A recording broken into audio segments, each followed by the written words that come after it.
Yes, this is Vani from Moon Divine Tarot. Friends అందరూ ఎలా ఉన్నారు? నేను బాగున్నాను. I'm strong, I'm positive, I'm healthy. Thank you universe. Gratitude gratitude gratitude. Friends, మన ఛానల్ని అందరూ సబ్స్క్రైబ్ చేసుకోండి. పక్కనున్న బెల్ ఐకాన్ని యాక్టివేట్ చేసుకోండి. మీకు నోటిఫికేషన్స్ వస్తాయి. మీకు పెయిడ్ పర్సనల్ రీడింగ్స్ కావాలి అనుకుంటే ఇక్కడ కనపడుతున్న వాట్సాప్ నెంబర్కి మెసేజ్ చేయండి. మీకు డీటెయిల్స్ అందుతాయి. ఓకేనా? క్లియర్? నెక్స్ట్, ఇక్కడ ఈరోజు నేను మీకు ఒక విషయం చెప్పాలనుకుంటున్నాను. ఆ టాపిక్ గురించే మాట్లాడతాను కూడా. మీరు ఎంతోమంది ఎన్నో రోజుల నుంచి అడుగుతున్నారు. నిన్న ఒక కామెంట్ చదివాను, నేను ప్రీవియస్లో కూడా చెప్పాను. ఏంటి అని అంటే, అక్క నా పార్ట్నరు నాతో మాట్లాడట్లేదు, నన్ను పట్టించుకోవట్లేదు, తను లేకపోతే నేను బతకలేను, చచ్చిపోతాను, సో అండ్ సో ఏదేదో పెట్టారనమాట. నాకు అసలు ఇట్లాంటి టాకింగ్స్ అంటే నాకు పరమ కోపం. వాళ్ళని అడిగి పుట్టారా అండి? మీరు అడిగి పుట్టారా? వాళ్ళ కోసమే పుట్టారా? వాళ్ళ కోసం చనిపోవడానికి? నీ మీద నీ తల్లిదండ్రులకి ఏం రైట్ లేదా? నీ తల్లిదండ్రుల గురించి నీకేం బాధ్యత లేదా? అందరూ అడుగుతున్నారు కదా, కర్మ సిద్ధాంతం గురించి చెప్పండి అక్క. ఒక వీడియో ప్రీవియస్లో చేస్తున్నాను, చాన్నాళ్ళు అయిపోయింది. నేను చేయాలి అనుకుంటున్నాను కానీ కుదరటం లేదు. నాకు ఆ టైం రావాలేమో, మేబీ ఆ టైం ఇప్పుడు ఇవాళ వచ్చింది అనుకుంటున్నాను. సో దాని గురించి నేను టాపిక్ చెప్పాలనుకుంటున్నాను. ఓకేనా? ఒకటి గుర్తుపెట్టుకోండి, ఎవరు మీ జీవితం నుంచి వెళ్ళిపోయారో ఎప్పుడూ వాళ్ళ గురించి ఆలోచించొద్దు. భవిష్యత్తులో ఎవరు మీ జీవితంలోకి రాబోతున్నారో, అసలు ఎలాంటి వాళ్ళు వస్తారో ఏంటో అని దాని గురించి చింతన వద్దు. అర్థమైందా? ఎంతమంది అసలు ఈ ఊబిలో ఇరుక్కుపోయి మోహం ఏం లేదు. ఇది మోహం. మిమ్మల్ని మీరు తెలుసుకోలేకపోవడం. ఎందుకు వచ్చాం మనం ఈ భూమి మీదకి? తెలుసుకోండి, వాస్తవాన్ని తెలుసుకోండి.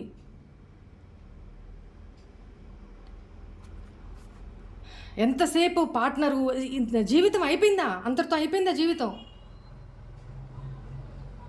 వాళ్ళ కోసం చనిపోయేదేంటి? ఏం వాళ్ళు లేకపోతే బతకలేరా? వాళ్ళు బతకట్లేదా? లేదు, వాళ్ళ కోసం సాక్రిఫైజులు చేసుకుంటూ కూర్చుంటే మీకేమైనా ఎవరైనా వచ్చి కిరీటాలు పెడతారా? చెప్పండి. ఏ తప్పు చేసిందో ఇలా చేసుకొని పోయింది అని ఒక నింద వేస్తారే తప్ప, మీ త్యాగాన్ని, మంచితనాన్ని, మీ మనసుని ఎవరు అర్థం చేసుకోరు. కనీసం మీరు ఎవరి కోసం అయితే త్యాగం చేస్తున్నారో ఆ పర్సనే మిమ్మల్ని అర్థం చేసుకోరు. గుర్తుపెట్టుకోండి. మీ తల్లిదండ్రుల గురించి ఆలోచించండి, మీ భవిష్యత్తు గురించి ఆలోచించండి. వాళ్ళ కోసం వీళ్ళ కోసం చనిపోయేది ఏంటండి? నాకు అర్థం కావట్లేదు.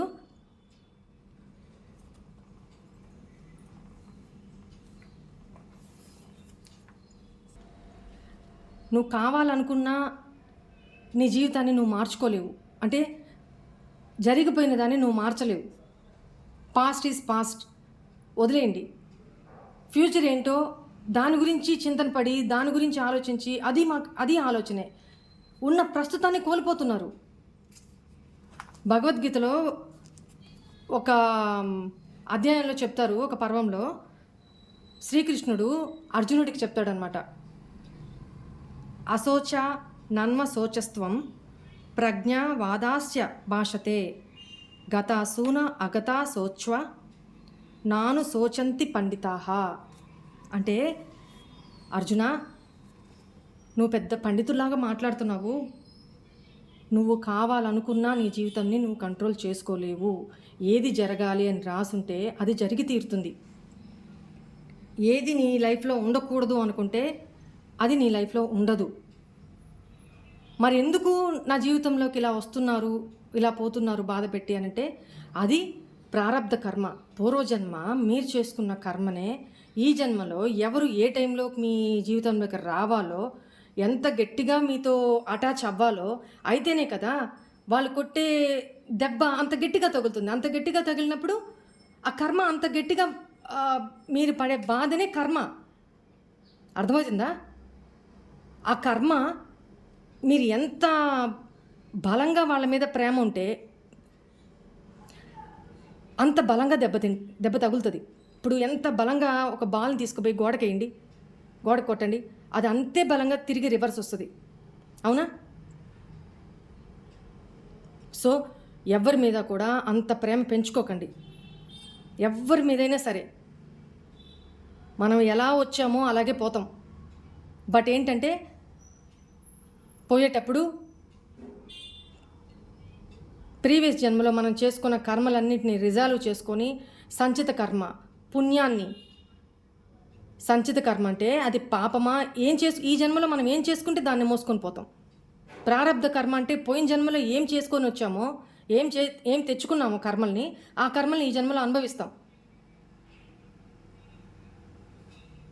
సంచిత కర్మ అంటే ఈ జన్మలో చేసుకున్న పాపాలు పుణ్యాలు దీన్ని మోసుకెళ్తాం, ఇంకో జన్మకి మూట కట్టుకొని పోతాం. నేను ప్రతిసారి చెప్పేది ఇదే, సంచితం పుణ్యాన్నే కట్టుకోండి, పుణ్యాన్నే కట్టుకుందాం. దాన ధర్మాలు చేయండి, మంచిగా ఆలోచించండి. ఎంతసేపు ఇంకో పర్సన్ గురించి ఇంకొకరి గురించి చెడుగా మాట్లాడొద్దు. ఒక జలసి, ఒక ద్వేషము, పగ, ప్రతీకారాలు ఏం వద్దమ్మా. అవి ఏం కూడి పెట్టవు, మళ్ళీ కర్మని రిపీట్ చేస్తూ ఉంటాయి అవి.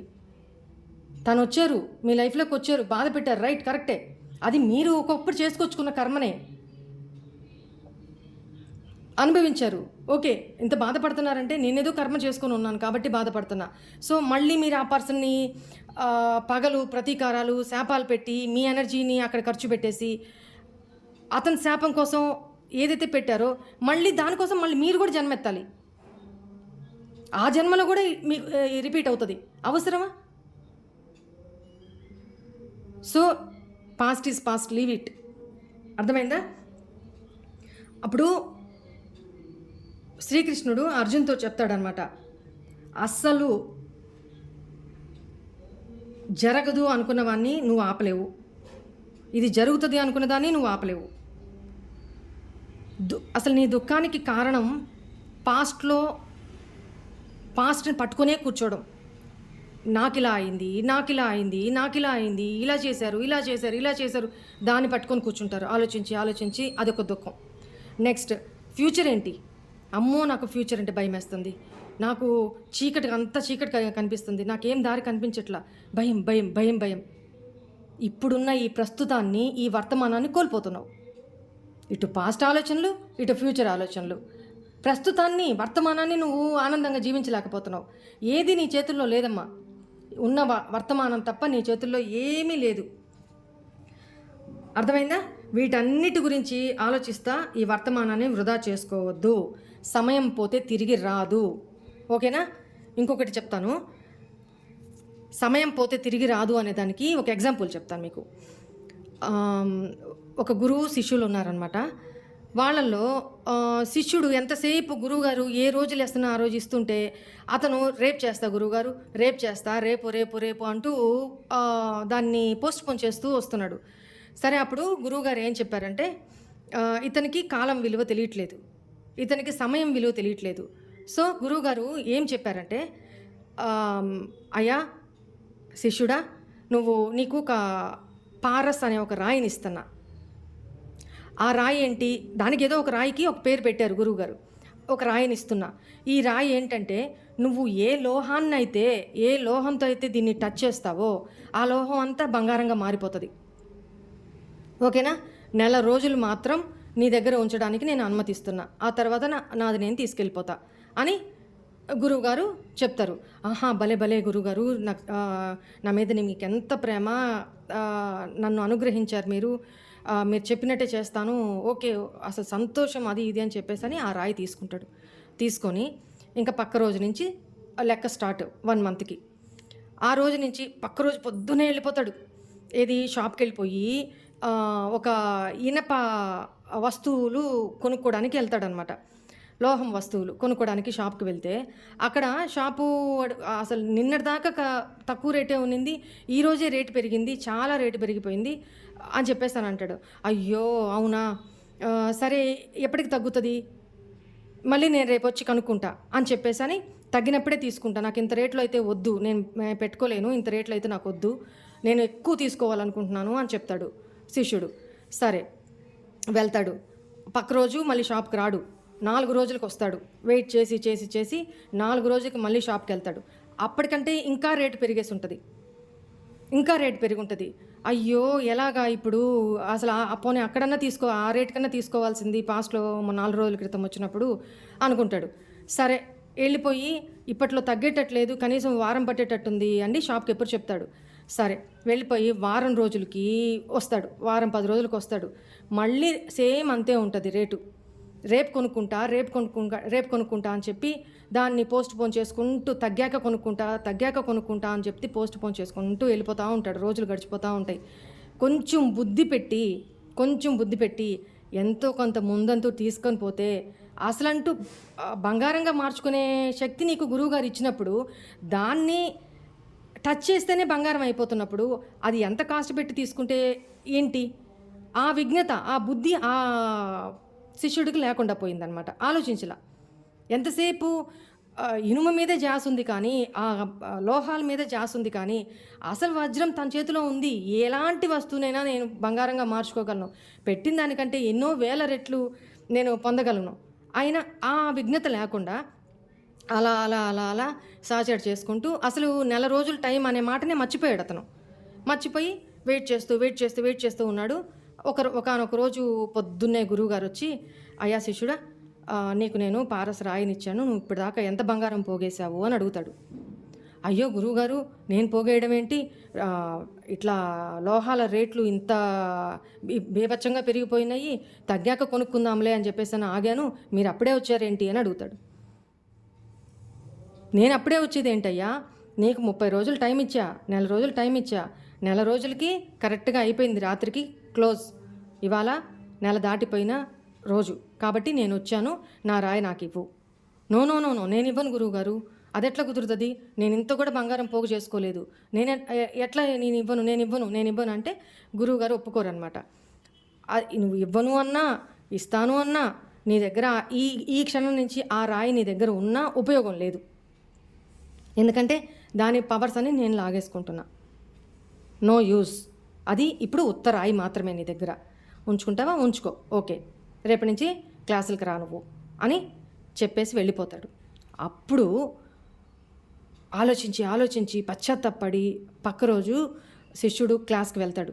వెళ్ళి నేరుగా, అందరూ శిష్యులు ఉంటారు, నేరుగా వెళ్ళిపోయి గురువుగారి పాదాల మీద పడిపోయి, గురువుగారు నాకు ఎంత జ్ఞానాన్ని ఇచ్చారో నేను నిన్నంతా ఆలోచించి అర్థం చేసుకున్నా.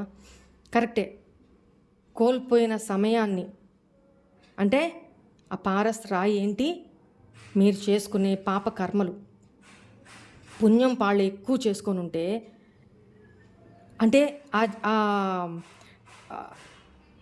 బతకడానికి అవసరమైనవన్నీ ఊపిరితో సహా భగవంతుడు ఇచ్చాడు. ఆ ఊపిరి ఉన్నంత వరకు మనం ఏం పోగేసుకోవాలి, ఏం కూడబెట్టుకోవాలి, సంచిత కర్మల్ని కూడబెట్టుకోవాలి. అంటే పుణ్యకర్మల్ని. సంచిత కర్మ అంటే పుణ్యం పాపం రెండూ వస్తాయి. బట్ ఆ సంచిత కర్మల్లో పుణ్యం పాలు. ప్రతి వ్యక్తి అసలు పుణ్యాత్ముడు అనడానికి లేదు, అలా అని పూర్తిగా పాపాత్ముడు అనడానికైతే ఉంది, కానీ ప్రతి మనిషి 100కి 100% పుణ్యాత్ముడు అనుకోవడానికి లేదు. ఎక్కడో ఒక్క దగ్గర తెలుసో తెలియకో తప్పు చేస్తారు, అది పెద్ద ఫరక్ పడదు. బట్ సంచితం అంటే మనం పోగేసుకునే, మనకు ఒక పక్కన ఒక బ్యాగ్ ఉంటుంది. ఈ జన్మ ఎత్తుకొని వచ్చిన దగ్గర నుంచి మనకు ఒక తెలియకుండా ఒక బ్యాగ్ ఉంటుంది. మనం ప్రతి క్షణం ప్రతి నిమిషం చేసే పాపకర్మలన్నీ ఆ బ్యాగ్లో పోగవుతూ ఉంటాయి. అది పుణ్యమా పాపమా పోగవుతూ ఉంటాయి. ఓకేనా? ఊహ తెలియనప్పుడు ఓకే, తెలిసిన తర్వాత ఏంటి, స్పిరిచువల్గా వచ్చిన తర్వాత మన జ్ఞానం ఏం ఉపయోగిస్తున్నాం, ఎంత కర్మల్ని మనం పోగేసుకుంటున్నాం.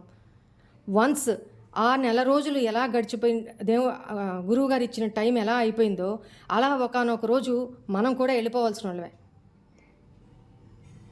ఆ రోజు ఇంకసలు నీ దగ్గర టైం ఉండదు. అప్పుడు భగవంతుడు నిన్ను ప్రాణం ఇలా వచ్చేయమని ఆత్మను తీస్తూ ఉంటే అప్పుడు విలవిల్లాడుతూ ఏడుస్తారంట.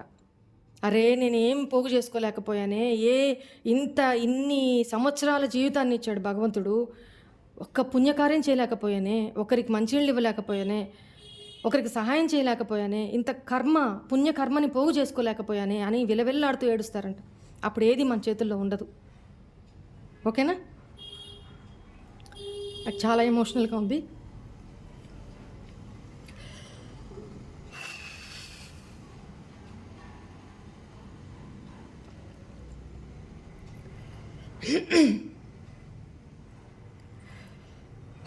అందుకే ఇప్పుడే తొందరపడండి.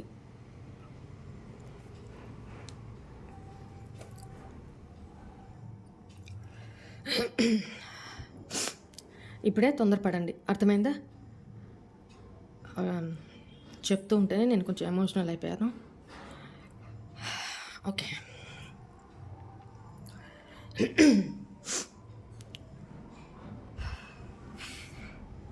దయచేసి ఎవరి కోసం డెస్పరేట్గా ఏడవద్దు, ఎదురు చూడొద్దు. ఓకేనా? మీ లైఫ్ ఏంటి, ఈ జన్మ ఎందుకు ఎత్తారు, వాస్తవాన్ని అంగీకరించండి. వాస్తవాన్ని అంగీకరించండి. మీ లైఫ్ ఏంటి, ఎందుకు ఇంత నరకంగా ఈరోజు అనుభవిస్తున్నారు అని అంటే ప్రీవియస్లో చేసుకున్న ప్రారబ్ధ కర్మమ్మ, ప్రీవియస్ జన్మ నుంచి తెచ్చుకున్న కర్మ. మనం చేసుకొచ్చిన కర్మలనే మనం అనుభవిస్తున్నాం. అంతకుమించి దేవుడికి ఏ పార్షియాలిటీ ఉండదు. వీళ్ళు మనోళ్ళు, వీళ్ళు ఇంకోరు నాకు సంబంధం లేదు, ఇంకొకరు దేవుణ్ణి పూజిస్తున్నారు, వాళ్ళు నాకు సంబంధం లేదు, వాళ్ళకి నేను అన్ని కష్టాలే ఇస్తాను, అలా ఏం ఉండదమ్మా. దేవుళ్ళంతా ఒకటే. ఇక్కడ మనం కొట్టుకు సస్తున్నాం కానీ ఏముండదు అలాగా. అన్ని ధర్మాలు చెప్పేది, అన్ని పవిత్ర గ్రంథాలు చెప్పేది సేమ్ ఒకటే. ఎంతోమంది ఈ మాట చెప్పారు. వీళ్ళదైన లోకంలోనే వీళ్ళు ఉంటున్నారు తప్ప ఎవరు మారట్లేదు. నేను చెప్పేది ఇదంతా విని ఒక్కళ్ళు మారినా నాకు సంతోషమే. ఓకేనా?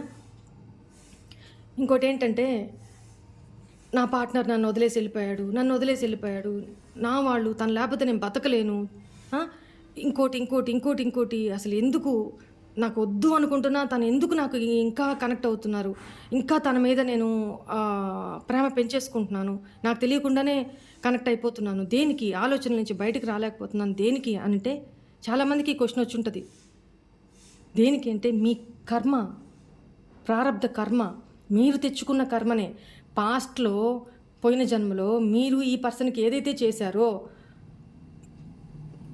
అర్థమైందా? ఈ జన్మలో ఆ పర్సను మీ మీద ఒక రకంగా రివెంజే తీర్చుకుంటున్నారు. అంటే కర్మని మీరు రిజాల్వ్ చేసుకుంటున్నారు. ఇంకోటి ఏంటంటే మీకు క్లియర్గా చెప్తాను. ఇప్పుడు మీ పార్ట్నర్ ఎవరైనా కావచ్చు, ఒక ఎల్లయ్య పుల్లయ్య. ఆ ఎల్లయ్యలో ఉన్న ఆత్మ ఎన్ని వేల సంవత్సరాలదో నీకు తెలీదు. ఇక్కడ మీలో ఉన్న ఆత్మ ఎన్ని వేల సంవత్సరాలదో మీకు తెలీదు. జస్ట్ బాడీస్ మాత్రమే ఇక్కడ. ఆత్మ అనేది ఒక అద్దింటికి వచ్చినప్పుడు ఎలా ఉంటుందో అలా ఉంటుందన్నమాట మన జన్మ ఇది. అర్థమైందా? క్లియర్గా చెప్పాలంటే, ఒక అద్దింటి నుంచి ఇంకో అద్దింటికి ఎట్లా వెళ్ళిపోతామో మనము, అట్లనే ఆత్మ కూడా ఈ జన్మ ఎత్తినప్పుడు మన బాడీలోకి ఈ ఆత్మ వచ్చింది. మన నుంచి ఏమి కర్మలంతా వదలగొట్టే పోతుంది అనమాట. దాని పని అది చేసుకొని పోతుంది. నెక్స్ట్ వన్స్ వెళ్ళిపోయిన తర్వాత, పైకి వెళ్ళిపోయిన తర్వాత ఆత్మ మళ్ళీ ఇంకో జన్మ ఎత్తుతుంది. అర్థమైందా? ఆత్మకి జన్మకి మధ్య 84,000 జన్మల తర్వాత ఒక మనిషి జన్మ ఎత్తుతాడంట. ఇప్పుడు ఇక్కడ మనిషి అనుకోండి, ఈ మనిషి జన్మ చాలించాడు, వెళ్ళిపోయారు. ఈ జన్మలో చేసుకున్న పాప కర్మలు అన్నింటినీ కూడా వెళ్ళిపోయిన తర్వాత, ఆత్మ ఈ బాడీని వదిలి వెళ్ళిపోయిన తర్వాత కొన్ని వేల జన్మలు ఎత్తుతుంది. అంటే చీమగాను, అది జస్ట్ ఒక్క నిమిషమైనా సరే అది జన్మ కింద లెక్క. ఇప్పుడు చీమ చూడండి, లేకపోతే దోమ చూడండి, జన్మ ఎత్తింది, మన మీద వాలింది, మన చేతిలో చావాలని రాసి పెట్టింది. ఆ జన్మకి టప్పని కొడతాం, అది చచ్చిపోద్ది. అవునా? అది అయిపోయింది, దానికి ఒక జన్మ అయిపోయింది. అట్లా చీమగా, దోమగా, పురుగుగా, ఇంకా రకరకాల జన్మలు ఎత్తిన తర్వాత మనిషి జన్మ ఎత్తుతాడు. అందుకే మనిషి జన్మని ఉత్తమ జన్మ అంటారు. అందుకే మనిషి జన్మ ఎత్తిన తర్వాత దీన్ని ఎంత పవిత్రంగా చూసుకోవాలో ఏ మనుషులు ఎవరికి, ఏ జంతువులకు కూడా లేదు. దాన ధర్మాలు చేసుకోవడము, ఇంకొకటి చేసుకోవడము, లేకపోతే మంచి మాటలు రావడము, అలా ఏం లేదు కదా. ఒక మనిషి జన్మకే కదా ఉంది. మనిషే కదా అన్నిటికీ ఆధారం. ఏ జంతువుకి ఆహారం పెట్టాలన్నా మనిషే, ఏ జంతువుని పాలించాలన్నా మనిషే. ఏ జంతువుకి ట్రైనింగ్ ఇవ్వాలన్నా మనిషికి ఇన్ని తెలివితేటలు ఇచ్చి పంపిస్తే వాడు అజ్ఞానంతో, అంధకారంతో దాన్ని మిస్యూజ్ చేసుకొని పాపకర్మలు చేసుకోవడానికే ఉపయోగిస్తున్నాడు తప్ప, ఆ జ్ఞానం పొందండి. నేను చెప్పేది అది, ఆ జ్ఞానం పొందండి, తెలుసుకోండి, వాస్తవాన్ని తెలుసుకోండి. ఈ మనిషి జన్మ ఎత్తిన తర్వాత పుణ్యం చేసుకోవడానికి ట్రై చేయండి. మనం ఎంతకాలం బతుకుతామో మనకు తెలీదు. ఒక రాత్రి గడిచి తెల్లారు లేసామంటే మనం ఒక జన్మ ఎత్తినట్టే లెక్క, గుర్తుపెట్టుకోండి. ఎందుకంటే రాత్రి ఎప్పుడైతే మనం పడుకుంటామో, నిద్రలోకి వెళ్తామో, అప్పుడు మన ఆత్మకి మధ్యలో ఒక వెండి తీగలాగా ఉంటుందండి, అటాచ్ అయ్యి. అది ఎన్ని వేల కిలోమీటర్లన్నా ప్రయాణం చేయగలదన్నమాట. సో మనం నిద్రపోయిన తర్వాత మనం చచ్చిన శవంతో సమానం. ఆత్మ మనలో నుంచి ఆ వెండి తీగ సహాయంతో, ఆ వెండి తీగకి ఆత్మకి కనెక్షన్ ఉంటేనే మనిషి బతుకుంటాడు. ఎప్పుడైతే ఆ కనెక్షన్ కట్ అయిపోతుందో ఆ మనిషి చనిపోయినట్లు లెక్క, గుర్తుపెట్టుకోండి. సో ఆ వెండి తీగ ఆత్మకి అటాచ్ అయ్యి ఉంటుంది కదా, ఇది ఎన్ని వేల కిలోమీటర్లన్నా వెళ్ళి ప్రయాణం చేసి రాగలదు. మనం పడుకొని నిద్రపోయిన తర్వాత మన ఆత్మ ఎక్కడికెక్కడికి వెళ్ళాలనుకుంటుందో అన్నీ చూసి తిరిగి వస్తుంది అనమాట. ఇంకా పూర్వజన్మ స్మృతులు కూడా ఏమన్నా ఇంకా దానికి ఉంటే వెళ్ళి పూర్వజన్మకు కూడా పోయి చూసి వస్తుంది. అందుకే మనకి పాస్ట్ లైఫ్లో జరిగిన ఎన్ని కల్లో కనిపిస్తూ ఉంటాయి. మనం నిద్రపోయినప్పుడు మనం ఎక్కడికో వెళ్ళినట్టు, ఎవరినో చూసినట్టు, అంటే మన ఆత్మ సబ్కాన్షియస్లో ఎవరినో చూడాలి, వాళ్ళని కలవాలి అని తపన పడుతుంది, మనకు తెలీదు. సో అదేం చేస్తుంది, మనతో అటాచ్ అయ్యే ఆ వెండి తీగ సహాయంతో ఎంతో ఎన్ని వేల లక్షల కిలోమీటర్లు కూడా ప్రయాణం చేసి రాగలదు. కొంతమందికి చూడండి, గాఢ నిద్ర పట్టేసింది, ఆహా ఎంతకాలం తర్వాత నేను ఇంత మంచి నిద్రపోయాను అనుకుంటారు. ఏంటి, ఆ ఆత్మ ఎంతో దూరం ప్రయాణం చేసి మిమ్మల్ని వదిలేసింది. అక్కడ వదిలేసి ఆ జాయింట్ మాత్రమే ఉంది, ఏది, ఆ వెండి తీగ అటాచ్మెంట్ మాత్రమే ఉంది మీకు ఆత్మకి.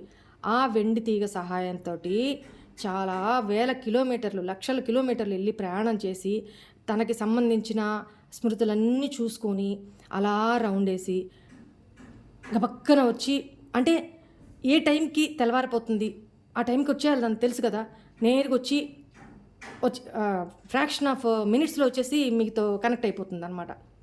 అయిపోయినప్పుడే సడన్గా మీకు మెలకువ రావడం, అది ఎంత ఫోర్స్గా మీలోకి ఆత్మ ప్రవేశిస్తుందో, మీ ఆత్మ మీలోకి వెండి తీగ సహాయంతో అంత ఫోర్స్గా ఉన్నట్టుండి మెలకువ వచ్చేస్తుంది.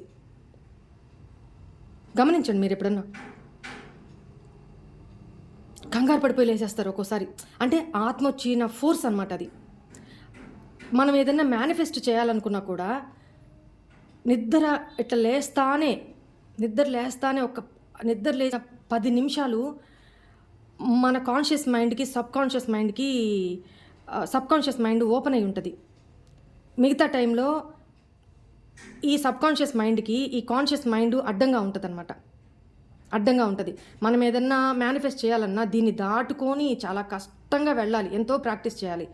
కానీ అదే నిద్ర లేచిన వెంటనే, కళ్ళు మనం తెరిచిన వెంటనే, అంటే మనకు మెలకు వచ్చిన వెంటనే కళ్ళు మూసుకొని ఆ 10 నిమిషాలు రోజు మొత్తంలో మనము స్పెండ్ చేసామంటే, ఆ ఒక్క 10 నిమిషాలు మనకు ఏం కావాలో జీవితంలో అది కోరుకున్నట్లయితే మనం కోరుకున్న కోరిక డైరెక్ట్ సబ్కాన్షియస్ మైండ్లోకి వెళ్ళిపోతుంది. మనకి మెయిన్ ఇదే, సబ్కాన్షియస్ మైండే. దీన్ని ఎప్పుడైతే మనం క్లియర్ చేసి పెట్టుకుంటామో మన కోరికలు చాలా మేనిఫెస్టేషన్స్ చాలా తొందరగా క్లియర్ అయిపోతాయి. ఎందుకంటే ఇక్కడ మన కాన్షియస్ మైండ్ అడ్డంగా ఉంటుంది మనకి. దాన్ని దాటుకొని రావాలంటే దీంట్లో కాన్షియస్ మైండ్లో పొద్దున్న లేచిన దగ్గర నుంచి చెదారం, కళ్ళతో చూసినవి అన్నీ, చెవులతో విన్నవన్నీ ఇందులోనే ఉంటాయి అన్నమాట. ఈ కాన్షియస్ మైండ్లోనే ఉంటాయి. ఈ చెత్తనంతా దాటుకొని, ఈ పొరలన్నిటిని దాటుకొని మీ మేనిఫెస్టేషన్ రావాలి సబ్కాన్షియస్ దాకా, ఇక్కడ చేరాలి అంటే టైం తీసుకుంటుందా లేదా? అందుకని ఈజీ టెక్నిక్ చెప్తున్నా.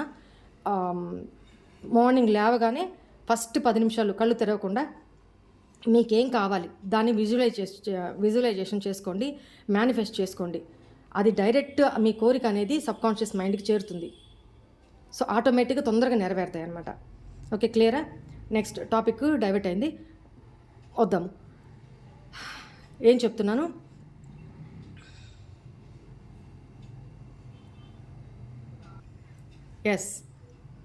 ఏం చెప్పాను, ప్రతిరోజు మనము చస్తాము, మళ్ళీ బతుకుతాము, చస్తాము, రాత్రికి చనిపోతాం, పొద్దున్న లేసి బతుకుతాం.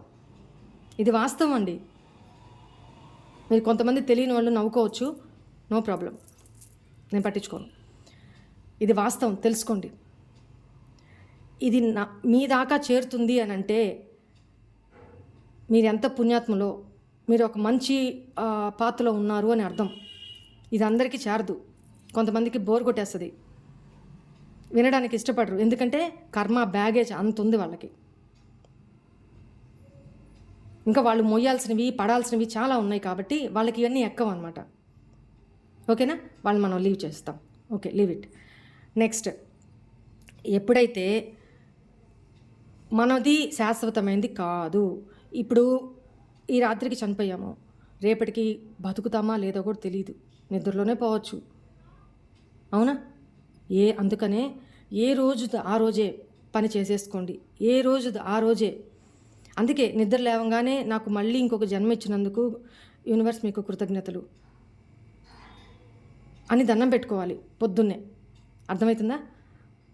సో మనం ఏదైతే ఎవరి కోసం బతకట్లే, ఇక్కడ మన కోసం మనం మాత్రమే బతుకుతున్నాం కదా. ఒకటి చెప్తాను, ఒకటి అడుగుతాను, చెప్పండి. అసలు ఎవరు మీ వాళ్ళు? మన వాళ్ళు ఎవరు? పరాయి వాళ్ళు ఎవరు? చెప్పండి. ఎంత ఏం ఉండదండి, నీ ధర్మాన్ని మాత్రమే నువ్వు నిర్వర్తించు. నీకు ప్రేమ కలిగిందా, ఇచ్చావా, లీవ్ ఇట్. వాళ్ళ నుంచి ఎక్స్పెక్టేషన్స్ పెట్టుకోవద్దు, పెట్టుకుంటేనే ప్రాబ్లం. మీరు అనొచ్చు, ఇంత ప్రేమించామక్క, వాళ్ళ నుంచి కూడా మాకు ఆ ప్రేమ దక్కాలని ఉంటుంది కదా. అవును, ఉంటుంది, ఆశించడంలో తప్పే లేదు, నేను తప్పనను. కానీ అది మనం చేసుకున్న పూర్వపుణ్యం, పూర్వ పాపం నుంచి ఆధారపడి ఉంటుంది. మనము అవతల వాళ్ళని అంత అతిగా ప్రేమిస్తున్నాము, కానీ అవతల నుంచి మనకు అది రావట్లేదు అని అంటే రీజన్ ఇదే.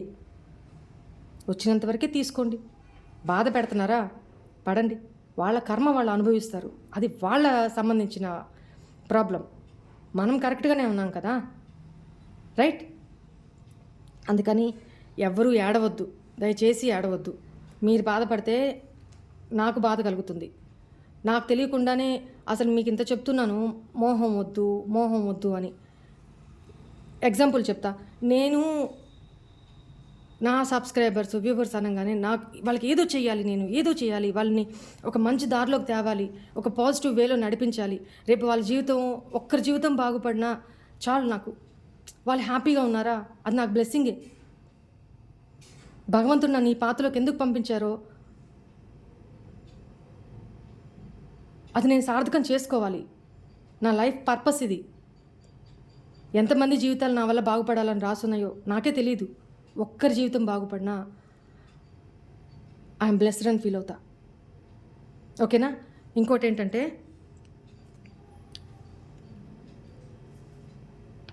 తప్పు చేసే వాళ్ళని దండించలేకపోతే నిన్నందరూ తప్పుగా మాట్లాడతారు. నువ్వు సహిస్తూ సహిస్తూ సహిస్తూ పోవద్దు. ఎంతవరకు నువ్వు సహించగలవో అంతవరకు మాత్రమే సహించు. నిన్ను నువ్వు త్యాగం చేసుకొని కింద పడిపోయి నిన్ను నువ్వు చంపేసుకునే అంత త్యాగాలు ఎప్పటికీ వద్దమ్మా.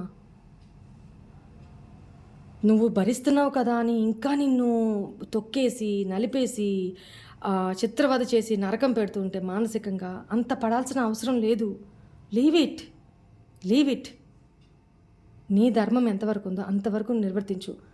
కొంతమంది భార్యాభర్తలు ఉంటారు, పెళ్ళైన దగ్గర నుంచి సంతోషం ఉండదు వాళ్ళకి. కొట్టుకోవడం, తిట్టుకోవడం, అబ్యూజివ్ లాంగ్వేజ్, దూరం దూరం వెళ్ళిపోవడము, మధ్యలో వేరే వాళ్ళ వల్ల గొడవలు, హస్బెండ్తో గొడవలు, వైఫ్ తోటి సరిపడకపోవడం, ఇదంతా వాళ్ళ కర్మ ఫలితం. అది ఒక పక్క అనుభవిస్తూనే ఉన్నారు కదా. ఇప్పటికైనా నేను ఏ జన్మలో కర్మ చేసుకున్నానో అనుభవిస్తున్నాను, ఇప్పటికైనా అది వదిలేసేయండి పక్కకి. వాళ్ళు ఎంత బాధ పెడతారా పెట్టుకోనివ్వండి. మనం ఎప్పుడైతే మన మనసుకు తీసుకుంటామో అప్పుడే కదా బాధ మనకి. వాళ్ళ మీద ప్రేమ, మోహం ఉండబట్టే కదా మనకి బాధ కలుగుతుంది. దాన్ని తగ్గించుకోండి. మూలాలని సరి చేసుకుంటే మీకు ఆ పెయిన్ ఉండదు. వాళ్ళు ఆపుతారని నేను చెప్పను, కానీ మీరు తీసుకోవడం ఆపేస్తే మీకు పెయిన్ తగ్గుతుంది. వాళ్ళని చేయనివ్వండి, ఎందుకంటే వాళ్ళ కర్మ మేమే తీర్చుకోవాలి. కర్మ తీర్చుకుంటున్నారు, వాళ్ళ కర్మను వాళ్ళు పోగు చేసుకుంటారు, అది వేరే విషయం. నేను మీ గురించి మాత్రమే చెప్తున్నాను ఇక్కడ. ఓకేనా? మీరు మీ ఫోకస్ అంతా ఎక్కడ ఉండాలి? మంచి విషయాలను వినడం, మంచి పనులు చేయడం, నలుగురికి సహాయపడడం, మీకు మీరు న్యాయంగా సంపాదించుకోవడం, ఇలాంటి విషయాల్లో మీ ఫోకస్ ఉండాలి. అవునా? ఇప్పుడు మనం దారిన వెళ్తూ ఉంటామండి, ఒక అశుద్ధము పొరపాటున తొక్కుతాం. తొక్కి అయ్యో తొక్కేశానే ఏడుస్తూ అక్కడే నిలబడం కదా. కుంటుకుంటూనో ఎవరి హెల్ప్ అన్నా తీసుకుంటూనో లేకపోతే ఏదో ఒక రకంగా వెళ్ళి ట్యాప్ దగ్గరికి పోయి అప్పుడే ఫ్రెష్గా వాష్ చేసేసుకుంటే అది క్లీన్ అయిపోతుంది. కాసేపు ఎండలో పెట్టామంటే ఆ స్మెల్ తాలూకు కూడా పోతుంది. అవునా? అట్లనే మన లైఫ్లో ఎవరైతే ఇట్లాంటి స్టూపిడ్స్ ఉన్నారో, మిమ్మల్ని చీట్ చేసి వెళ్ళిపోయిన వాళ్ళు, ఆ స్మృతుల్ని, ఆ అశుద్ధాన్ని వెంటనే కడిగేసుకోండి. లేకపోతే చాలా గట్టిగా అయిపోయి ఏమవుతుంది, దాన్ని చేత్తో ముట్టుకొని వేరే పనిముట్టుతోటి క్లీన్ చేయాల్సి వస్తుంది. మనం ఎఫర్ట్స్ పెట్టాల్సి వస్తుంది, మనం ఎనర్జీని పెట్టాల్సి వస్తుంది. I'm right? అంత అవసరమా మనకి? అది అశుద్ధం అనుకున్నప్పుడు ఫ్రెష్గా ఉన్నప్పుడే క్లీన్ చేసేయాలి. రైట్? నేను చెప్పిన ఉదాహరణ తప్పైతే నన్ను క్షమించండి. ఎందుకంటే మీకు క్లారిటీగా అర్థం కావాలి అని నేను ఈ విషయం చెప్తున్నాను. ఇది వాస్తవం కూడా. రైట్? వాళ్ళు చేసిన అన్యాయాన్ని సహిస్తూ కూర్చుంటే ఎలా? ఎందుకు సహిస్తున్నారు? వాళ్ళ మీద ఉన్న ప్రేమ, మోహం, ఆ మోహాన్నే కంట్రోల్ చేసుకోండి అని చెప్తున్నా. ఆ మోహం ఎప్పుడైతే తగ్గిపోతుందో, మీరు వాస్తవాన్ని ఎప్పుడైతే తెలుసుకుంటారో, మీరు ఈజీగా దాని నుంచి బయటకు రాగలుగుతారు. దీనికి ఒక ఎగ్జాంపుల్ చెప్తాను నేను. భగవద్గీతలో శ్రీకృష్ణుడిని అర్జునుడు అడుగుతాడు. ఏమని? అర్జునుడు కొడుకు అభిమన్యుడు చనిపోతాడు. తెలుసు కదా స్టోరీ మీకు. చనిపోయినప్పుడు చాలా డిప్రెషన్లోకి వెళ్ళిపోతాడు. యుద్ధం చేయలేని పరిస్థితి. ఏంటంటే కొడుకు మీద ఆ తండ్రికి ఉన్న మోహం ఎవరికైనా ఉంటుంది, సహజమే. ఇక్కడ శ్రీకృష్ణుడు రథసారథి, నడిపించేదంతా ఆయనే, కర్త కర్మ క్రియ అంతా ఆయనే. అర్జునుడికి రథసారథి ఎవరు? కృష్ణుడే కదా. సో అర్జునుడు చూస్తూ నా బాబాయ్ పిల్లలు నాకు అన్నదమ్ములే కదా, నాకు గురువులు, నాకంటే పెద్దవాళ్ళు, నాకు జ్ఞానం నేర్పించిన వాళ్ళు, నన్ను ఎత్తుకొని పెంచిన వాళ్ళు అందరూ ఉన్నారు ఈ యుద్ధంలో. ఎంతో వేల కోట్ల మంది సైనికులు ఉన్నారు. ఇంతమందిని నేను చంపాలా?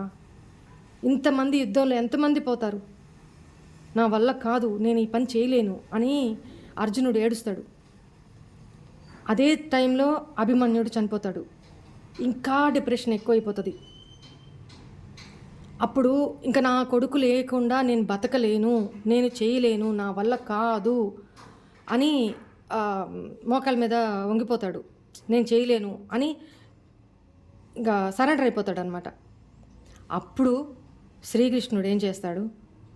అర్జున, నువ్వు నాతో రా అని చెప్పి అర్జునుడిని ఆత్మలోకానికి తీసుకుపోతాడు. ఆత్మలుండే ఆ లోకం అన్నమాట అది. అభిమన్యు ఆల్రెడీ పుణ్యం చేసుకొని పుణ్యలోకాలకు వెళ్ళిపోయినాడు. ఆ ఆత్మ పుణ్యలోకాలకు వెళ్ళిపోయింది. అర్జునుడిని తీసుకొని శ్రీకృష్ణుడు ఆత్మలోకానికి వెళ్ళినప్పుడు అక్కడ అభిమన్యుడు చాలా సంతోషంగా కూర్చొని ఉంటాడు, చాలా ఆనందంగా ఉంటాడు. అప్పుడు అర్జునుడు అతన్ని చూడగానే గట్టిగా పరిగెట్టుకుంటూ వెళ్ళిపోయి అభిమన్యు అని గట్టిగా వాటేసుకుంటాడనమాట. కౌగులించేసుకొని ముద్దులు పెట్టేసి, అంటే వెంటనే అభిమన్యు ఏం చేస్తాడు, ఇట్లా అర్జునుడిని నెట్టేసి అసలు ఎవరు మీరు అని అడుగుతాడు. ఎవరండి మీరు అని అడుగుతాడు. అర్జునుడు షాక్ అయిపోతాడు. అదేంటి అభిమన్యు, నువ్వు నా కొడుకువి, నేను నీకు తండ్రిని అంటాడు. నేను ఎన్నో వేల జన్మలు ఎత్తొచ్చాను, ఎన్నో వేల జన్మల్లో ఎంతోమంది తండ్రులు ఉన్నారు, ఎంతోమందికి నేను తండ్రిని, ఎంతోమంది నాకు తండ్రి. నువ్వెవరివి? నీకు నాకు ఏమీ ఇది లేదు.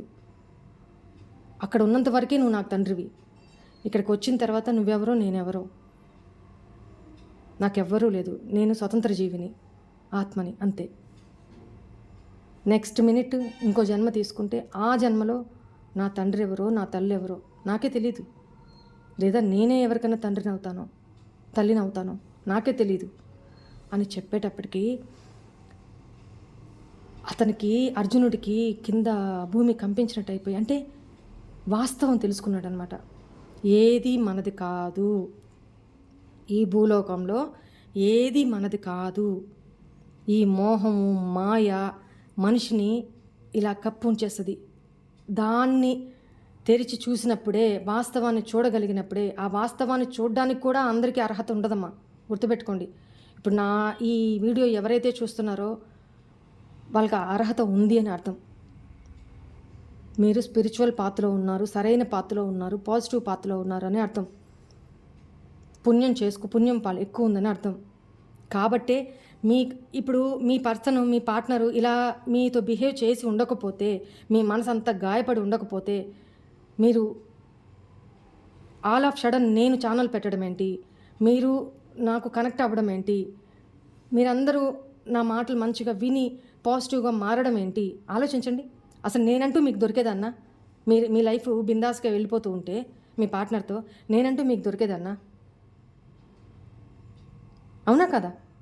ఒక్కసారి ఆలోచించుకోండి. సో ఎవ్వరి మీద, ఎవరు మనవాళ్ళు, ఎవరి పరాయి, ఎవ్వరూ లేదు. మనం ఎప్పుడైతే దుఃఖ సముద్రంలో ఉంటామో, మనం ఎప్పుడైతే కష్టాల్లో ఉంటామో మానసికంగా, శారీరకంగా, ఆ టైంలో మనకి ఎవరైతే ప్రత్యక్షంగానో పరోక్షంగానో మన ఉన్నతికి దోహదపడతారో వాళ్ళే మనవాళ్ళు. మిగతా అంతా పరాయోళ్ళే, గుర్తుపెట్టుకోండి. వాళ్ళు ఎంత మన చుట్టాలైనా, ఎంత మన తోబుట్టువులైనా, ఎంత మన తల్లిదండ్రులైనా, మన కష్టంలో, మన దుఃఖంలో మనకు అక్కరకు వచ్చిన వాళ్ళే, మనకి సాంత్వన కలిగించిన వాళ్ళే మన వాళ్ళమ్మ. ఇది వాస్తవం. మీరు భగవద్గీత చదవండి, టైం ఉన్నవాళ్ళు భగవద్గీత చదవండి. టైం వేస్ట్ చేసుకొని ఈ పర్సన్స్ కోసము, జరిగిపోయిన పాస్ట్ కోసము ఏడ్చుకుంటూ ఆలోచించుకుంటూ వద్దు. జ్ఞానం మూట కట్టుకోండి, పుణ్యం మూట కట్టుకోండి, పవిత్ర గ్రంథాలు చదవండి. మిగతా మతాల వాళ్ళు అసలు మీ బైబిల్లోనో లేకపోతే ఖురాన్లోనో ఎన్ని అధ్యాయాలు ఉన్నాయంటే టకీమని చెప్పేస్తారు. ఎంతమందికి భగవద్గీత చేతిలో పట్టుకొని ఎంతమంది మన గ్రంథాల గురించి పూర్తిగా తెలుసు చెప్పండి? రామాయణం గురించి ఎంతమందికి తెలుసు చెప్పండి? ఏ రోజు ఒక్కరైనా మీ జీవిత కాలంలో ఒక్కసారైనా బుక్ చదివారా? పవిత్ర గ్రంథం చదివారా? ఆలోచించండి. ఈ జ్ఞానం ఎవరెవరు ఒక మనిషి జీవితకాలం బతకడానికి ఏ రకంగా బతకాలి, ఏ రకంగా బతకూడదు, ఏ రకంగా ఆలోచించాలి, ఏ రకంగా ఆలోచించకూడదు, ఎవరితో ఎలా ఉండాలి, ఎవరితో ఎలా ఉండకూడదు, ఎక్కడ ఏ రకంగా బిహేవ్ చేయాలి, ఎక్కడ ఎలా ఉండాలి అనేది ప్రతిదీ కూడా మనకి గీతలో చెప్పబడి ఉంది. శ్రీకృష్ణుడు అర్జునుడికి చెప్పబడి ఉన్నాడు. అర్థమైందా? అది చదివితే మనిషి సాధించలేదంటూ ఏదీ లేదు. చదవంగానే కాదు, చదివి మన లైఫ్కి ఆపాదించుకోండి. అర్థమైందా? ఇప్పుడు మీ పార్ట్నర్స్ మిమ్మల్ని చీట్ చేసి వెళ్ళిపోయారండి, అది పాస్ట్లో మీరు చేసుకున్న కర్మే చేసిపోయారు. వాళ్ళు మీరు రాసుకొచ్చుకున్నదే అది. వాళ్ళు అట్లయిపోవాలి, ఇట్లయిపోవాలి, ఇది శాపనాథ్, అది శాపనాథ్ పెట్టి మీ ఎనర్జీని వేస్ట్, ఒక శాపం పెట్టాలి అని అంటే మన ఎనర్జీని మనం వేస్ట్ చేసుకున్నట్టే, గుర్తుపెట్టుకోండి. వద్దు. ఓకే, ఇది ఈ మాట అనుకోవడానికి చాలా పెద్ద మనసు కావాలి, వాస్తవాన్ని డైజెస్ట్ చేసుకున్న వాళ్ళై ఉండాలి, గుర్తుపెట్టుకోండి. ఓకే, ఇంత పడుతున్నాను అంటే నేనే పోయిన జన్మలో పాపం చేసుకొని వచ్చా, ఆ కర్మని మోసుకొని తీర్చుకున్నా. ఏ టైంలో రావాలో వచ్చారు, సంతోషం ఇచ్చారు, పెయిన్ ఇచ్చారు, వాళ్ళ టైం అయిపోయింది, వెళ్ళిపోయారు. చలో, నేనెందుకు దాన్ని ఇంకా పట్టుకొని కూర్చొని ఉన్నాను, ఎదురు చూస్తున్నాను, భవిష్యత్తుని కోల్పోతున్నాను, వర్తమానాన్ని కోల్పోతున్నాను, పాస్ట్ని ఎలాగూ కోల్పోయాను. వై? క్వశ్చన్ వేసుకోండి మిమ్మల్ని మీరు. ఆ పర్సన్ ఏమైపోతాడు అనేది అతనికి వదిలేసేయండి, అతని కర్మ అతను ఫేస్ చేస్తాడు. బట్ మీరు ఎట్లా ఉండాలి, ఎలా ఉండకూడదు, ఏది పట్టుకోవాలి, ఏది వదిలిపెట్టాలి, మీ కెరీర్ మీద కాన్సన్ట్రేషన్ చేయండి. కొంత టైం స్పిరిచువాలిటీ మీద కాన్సన్ట్రేషన్ చేయండి. కొంత టైము మీ ఆత్మ ఎదుగుదలకి ఉపయోగించుకోండి. ఓకేనా? డోంట్ థింక్ నెగిటివ్, ఏడవద్దు. ఇంకోటి, మనము ఎవరికైనా ఇది మీ పర్సన్ను ఉద్దేశించి కూడా చెప్తున్నాను, మిమ్మల్ని ఉద్దేశించి చెప్తున్నాను, బాగా ఆలకించండి. ఒక చిన్న కథ చెప్తాను. అది ఏంటంటే,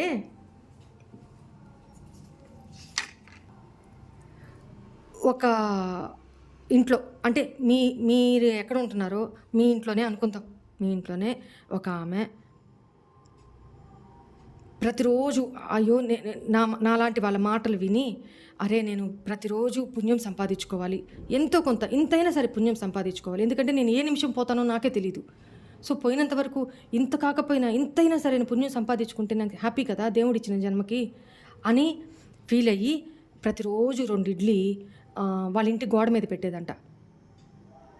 ఎవరో ఒకరు ఆధార్ని ఇటు అటు పోతూ ఆకలేసిన వాళ్ళు తింటారులే, లేదా ఏ పక్షులైనా తింటాయిలే, లేదా ఏ జంతువులైనా తింటాయిలే అని చెప్పి రోజు 2 ఇడ్లీ పెట్టేదంట.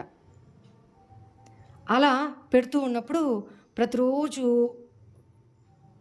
ఒక ముసలాయన వచ్చి ఆ 2 ఇడ్లీలు తీసుకొని సంచిలో వేసుకుంటూ ఏదో కొనుక్కుంటూ వెళ్ళిపోయేవాడంట. సరే ఏంటి, ఎవరైనా ఇడ్లీ ఇట్లా ఆహారం పెడితే తీసుకొని ఇట్లా దీవించి, అమ్మ సంతోషంగా ఉండు, చల్లగుండు, అన్నదాత సుఖీభవ అని ఆశీర్వదించిపోతారు, ఇతను ఎందుకు కొనుక్కుంటా పోతున్నాడు ఏంటి అని ఏందో తెలుసుకుందామని చెప్పి ఆవిడ రోజులాగానే 2 ఇడ్లీ గోడ మీద పెట్టి గోడ చాటును దాక్కొని వింటుందంట.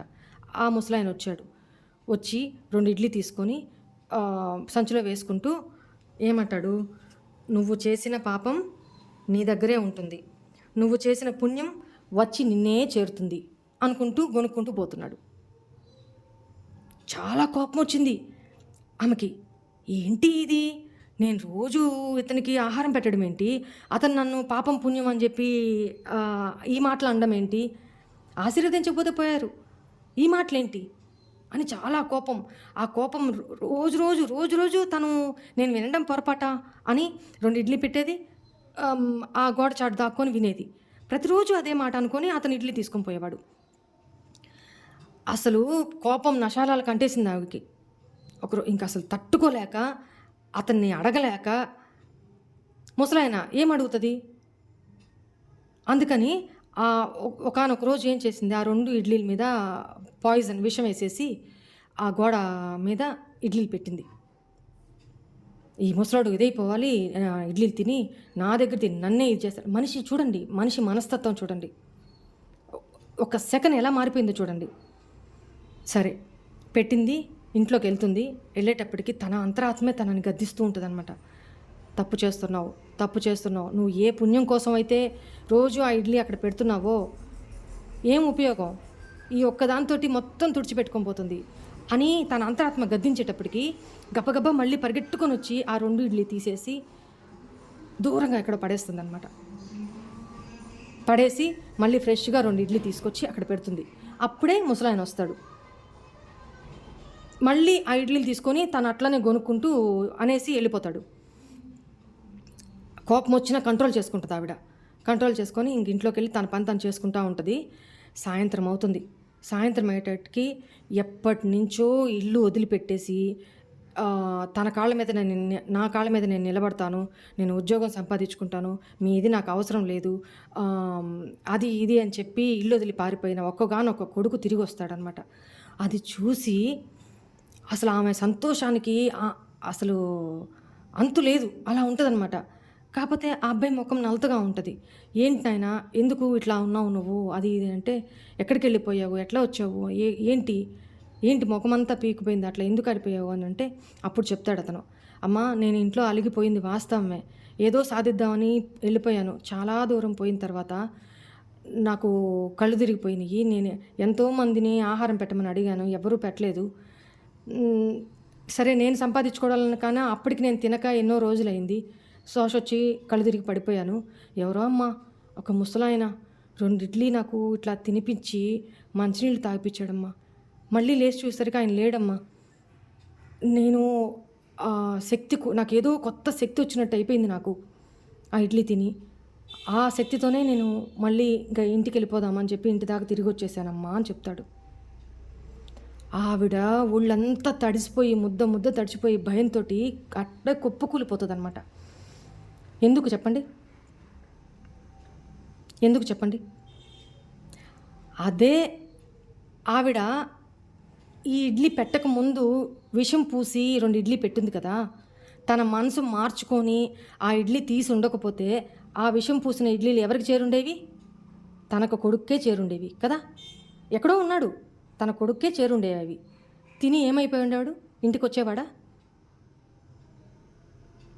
తన బుద్ధి, తన మనసు పుణ్యం చేసుకుంటే మన మనసు మనకి గద్దిస్తుంది. భగవంతుడిని ఎప్పుడూ మన మనసులో ఉంటే, భగవంతుని నామస్మరణ, మంచి ఆలోచనలు మనతో ఉంటే, మనం తప్పు చేస్తే మన మనసు మనకు గద్దించేస్తుంది.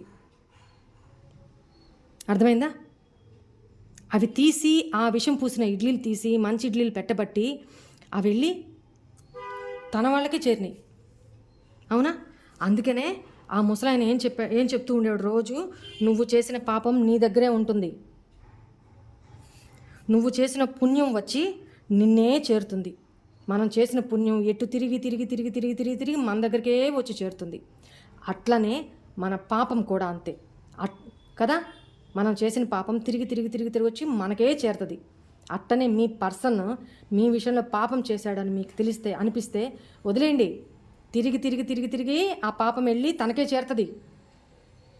ఖచ్చితంగా చేరుతుంది. కర్మ ఈజ్ బ్యాక్ అని ఎప్పుడు చెప్తా నేను. దాని గురించి వదిలేయండి. ఆ పర్సన్ గురించి ఆలోచించడం, వాళ్ళు ఏదో చెడిపోవాలి, ఇంకోటి వేయాలని అనడం, మన ఎనర్జీస్ని మనం డ్రైన్ చేసుకోవడమే. వద్దు. మన ఎనర్జీస్ని మన పిల్లల మీద ఆశీర్వాదంగా ఖర్చు పెట్టండి. అది ఉపయోగం. మన జీవితాన్ని బాగు చేసుకోవడానికి మన ఎనర్జీస్ని మేనిఫెస్ట్ చేసుకోండి. అది ఉపయోగం. రైట్? మీ కోపం బాధతో అంటారు కానీ అది ఆ బాధని అర్థం చేసుకోగలను, కానీ వద్దు అనకూడదు. సరేనా? మీరు బంగారాలు కదా అనరు. ఆ ఉన్నతిని, ఆ శక్తిని మనకు మనం ఉపయోగించుకుందాం.